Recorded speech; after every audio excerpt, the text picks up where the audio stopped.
John Wood, and the U.S. team manager for the Ryder Cup team. Before we get to any questions about the Ryder Cup, I want to ask about the dynamic of this week. John, you've been in this position before where a player is playing this week, but they're looking ahead to the Masters. How do you sort of balance those two focuses? You know, I think you go into the tournament trying to win the golf tournament. I don't think they're necessarily working physically to prep for Augusta. I think it's more of a mindset and emotion. Am I in the right place competitively? Can I compete? Guys like Rory and Scheffler and of that caliber player, they might get to a certain point. They'll might try some shots this week that they wouldn't normally try just because they'll need them at Augusta, but only in a competitive aspect. If they think it'll hurt their chances to win, I don't see them doing anything different than trying to win the golf tournament. They've got all next week to prepare physically for Augusta as well as the practice rounds there. So I think it's more of a mindset trying to stay sharp competitively than it is necessarily work on certain shots. Woody, you were there for all of it. What was your biggest takeaway through the Florida swing? That's a great question. I think watching, you know, a couple things. Rory obviously playing very well. I think a lot of eyes are on Xander and Scottie Scheffler in terms of coming back from their injuries. Not quite where they were last year, but I don't think they're far away. I think that's a lot of interest in the next few weeks leading up to Augusta, obviously, is are they back to 100%?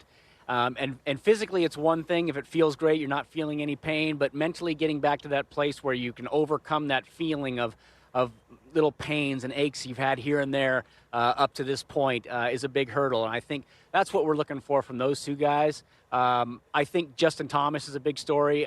Even though he didn't come out with a win last week, I think his game is sharper than it's been in quite a long time. And I think he's ready to bust loose for the rest of the year.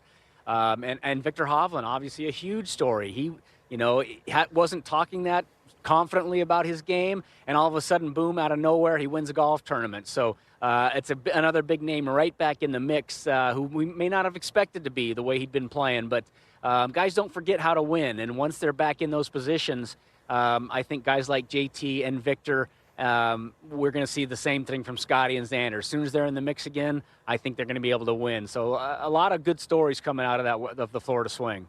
Woody, we were just kicking around the odds for the Masters on the desk, and Scottie is the odds-on favorite for the Masters. What do you need to see out of him this week?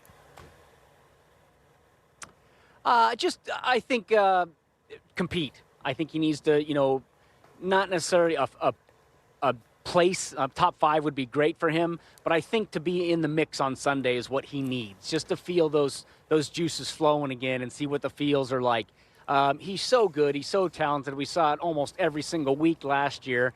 I think he just needs that 1 week where things, you know, things get cleaned up, where he doesn't let the scoring opportunities go by. And once he has that, whether he wins or not, I think going into Augusta, he'll be in a great place. Woody, I'm curious, because I know you're not practicing those types of shots that you're going to hit at Augusta National 2 weeks prior, but what aspects of the game are you trying to highlight in the run-up that is going to give you the best chance to compete at the Masters? Playing clean rounds, getting the most you can out of them, regardless of how you do it. You know, getting in trouble and saying, okay, I can make a bogey here. I can't make doubles. Doubles will kill me. Getting balls up and down around greens, saving pars from difficult places. Playing clean rounds is so huge everywhere, but especially at majors like Augusta National, obviously. There's always going to be a handful or 10, 15 guys who play really good golf that week. It's just a matter of who plays the cleanest rounds, who saves the most shots when they're in trouble. I think that's kind of the mindset that guys will go in this week with, is just maximizing their scoring opportunities. Not necessarily making a ton of birdies, but eliminating those little mistakes that cost you maybe a half shot here, a half shot there, that at the end of 4 days really add up. Woody, I know you're wearing a lot of hats at the moment. 6 months out, what sort of U.S. team-related activities are you doing as the team manager for the U.S. Ryder Cup team? You know, a lot of pre-planning, a lot of scheduling, making sure the schedule's as clean as it can be for the players once they get there. We're kind of organizing team rooms, locker rooms, the team rooms at the hotels, and communicating with the guys, the guys who are potential team members, both the caddies and the players, just keeping them up to date on what to expect and when the week gets there. So when they get there, there's no surprises. And when they get there that week, it's mostly golf. Hopefully we've got most of the stuff that they need to take care of out of the way.